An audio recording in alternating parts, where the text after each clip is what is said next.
Salut tout le monde, c'est In. Aujourd'hui, on se retrouve pour l'analyse du chapitre 273 de Black Clover. Déjà, pour commencer, du côté de Spade, on retrouve Maurice, le scientifique et spécialiste en magie de Diamond, qui, comme je le pensais, s'est bien allié à la Triade Sombre. Qui plus est, on apprend qu'il s'est fait expulser du royaume par Mars. On a aussi la confirmation que les forteresses mobiles de Spade servent bien aux préparatifs de Clifford, qu'elles sont une invention de Maurice et qu'elles portent le nom de Candelo. De plus, on apprend aussi que c'est bien Maurice qui a soigné Dante après son combat contre Asta et Yami en le rendant même un peu plus fort. Alors, est-ce qu'il aura une nouvelle capacité comme les généraux étincelants? Peut-être. En tout cas, Dante est impatient de retrouver Asta et de lui faire mordre la poussière. De plus, ce sentiment ravive ses instincts de combattant jusqu'alors endormi par l'ennui que suscitait sa pseudo-invincibilité liée à sa régénération. Pour en revenir à Maurice, même s'il a été au départ un peu forcé à rejoindre la Triade Sombre, il semble finalement ravi d'être là. D'autre part, un scientifique qui modifie les corps finit généralement toujours par modifier son propre corps. Du coup, je pense qu'il aura lui aussi le pouvoir d'un démon plus tard.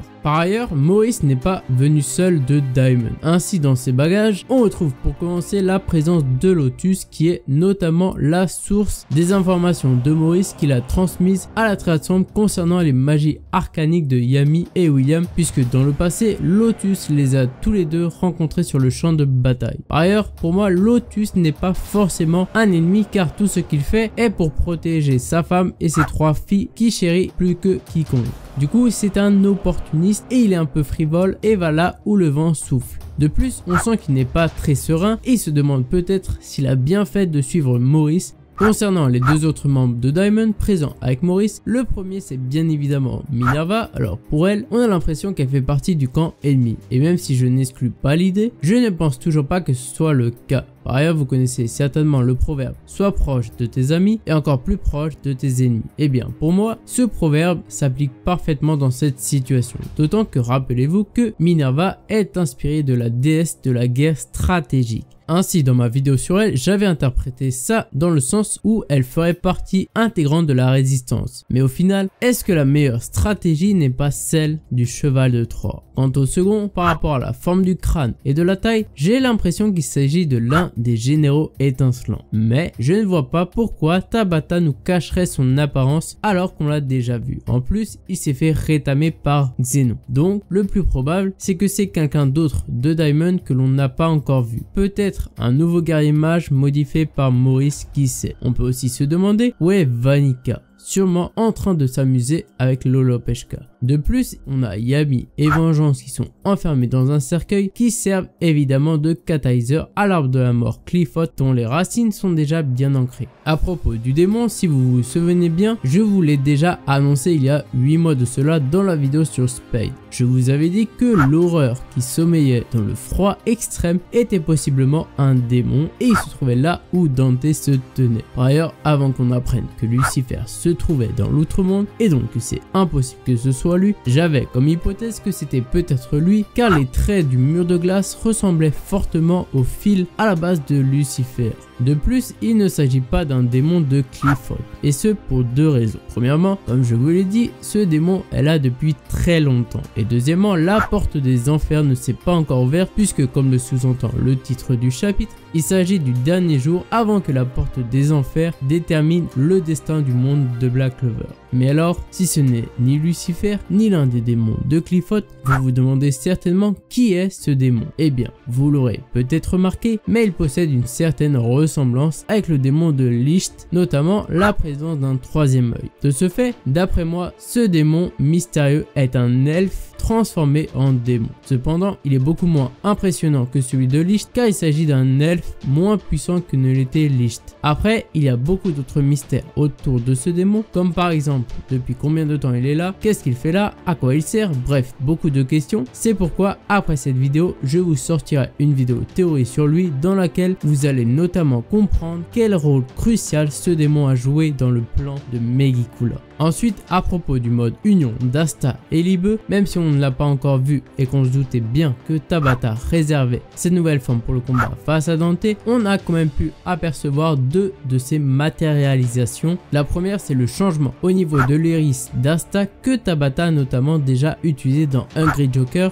D'ailleurs, il y a pas mal de trucs à dire dessus, mais on verra ça plus tard. Quant à la deuxième, il s'agit d'un résidu d'armure d'anti-magie sur son épaule droite. Par ailleurs, malgré le fait qu'ils n'ont pu l'utiliser qu'un court instant, cela a permis d'une part de nous montrer la différence flagrante de puissance avec son mode black, puisqu'il a utilisé exactement la même attaque que lors du précédent chapitre, et d'autre part que couplé à l'anti-magie qui annihile toute protection magique, les attaques qui en découlent sont dévastatrices. Et ce n'est pas Nart qui dirait le contraire, puisque sans la volonté d'Asta, à l'heure actuelle, il serait manchot. Concernant l'anti-magie, c'est logique qu'elle ait une balance favorable face aux autres magies, car Asta ne pourrait pas rivaliser avec les différents monstres de puissance auxquels il va se confronter dans le futur et les surpasser. Cependant, il ne faut pas oublier que l'anti-magie est un pouvoir nécessitant des conditions draconiennes. Ainsi, Nart reconnaît sa défaite au profit d'Asta et Libe. Cependant, étant donné qu'ils ne maîtrisent pas encore le mode union, ils vont devoir rester s'entraîner avec le pauvre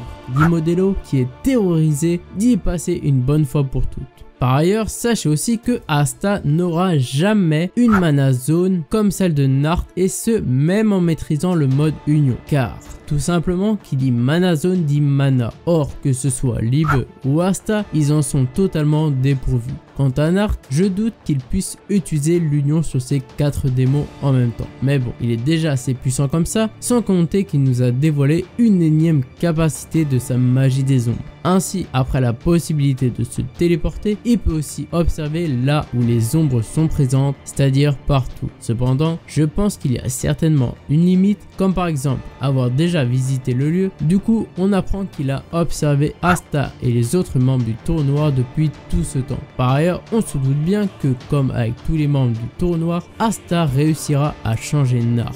De plus, même si Nart sait que les personnes qui suivent leur propre chemin ne sont jamais récompensées, il aimerait bien que ce soit le cas. Par ailleurs, on sait que Asta, elle a tout pour défaire la Triade Sombre. Ainsi, lorsque Nart lui dit qu'ils vont tout faire pour tenir jusqu'à son arrivée, ici il veut faire d'Asta le sauveur pour que tout le monde puisse le reconnaître enfin à sa juste valeur, et non pas comme un pestiféré comme cela a pu être le cas après le combat contre Zagred avec la fameuse justice de Clover. D'ailleurs, ce qui est marrant, et c'est là que Tabata est très fort, c'est que juste après, parmi les squads de Clover chargés de secourir Yami et Vengeance, on retrouve un Seke qui fait justement le parallèle avec tout ce que Nart déteste. En effet, Seke est ce que l'on peut appeler un pistonné, c'est-à-dire quelqu'un dont on ne sait pas par quel miracle il est arrivé là. D'ailleurs, personnellement, c'est un personnage que j'aime bien et je suis impatient de connaître ce que Tabata nous réserve pour lui et quelle dinguerie il va nous faire dans cet arc.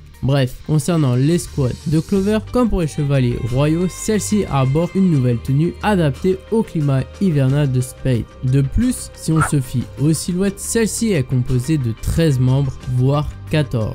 Or, pour le moment, on en connaît seulement 9.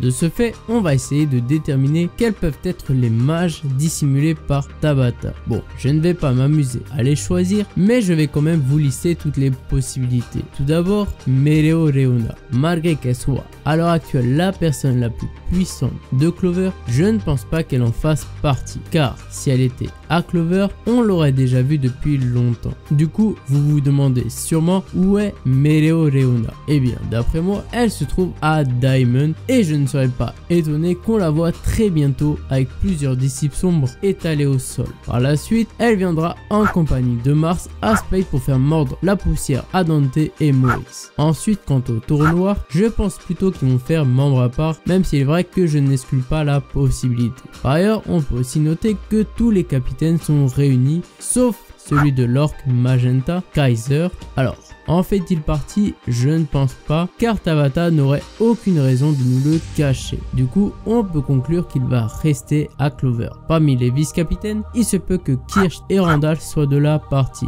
Et enfin, les 3 renégats, Sally, dont je vous ai déjà dit qu'elle allait certainement se frotter à Maurice, Lades qui pourrait prendre des cours auprès de Vanica et Valtos qui pourrait éventuellement intervenir contre Xeno. Bref, pour conclure ce chapitre, tandis que l'aube se lève, le destin de l'humanité, lui, va se jouer. Car en effet, il s'agit du dernier jour avant que la porte des enfers ne s'ouvre et plonge le monde dans l'obscurité. Voilà, la vidéo est enfin terminée, j'espère qu'elle vous a plu. N'hésitez pas à me dire ce que vous en avez pensé en commentaire. Sur ce, nous on se retrouve très vite pour une prochaine vidéo de Black Clover.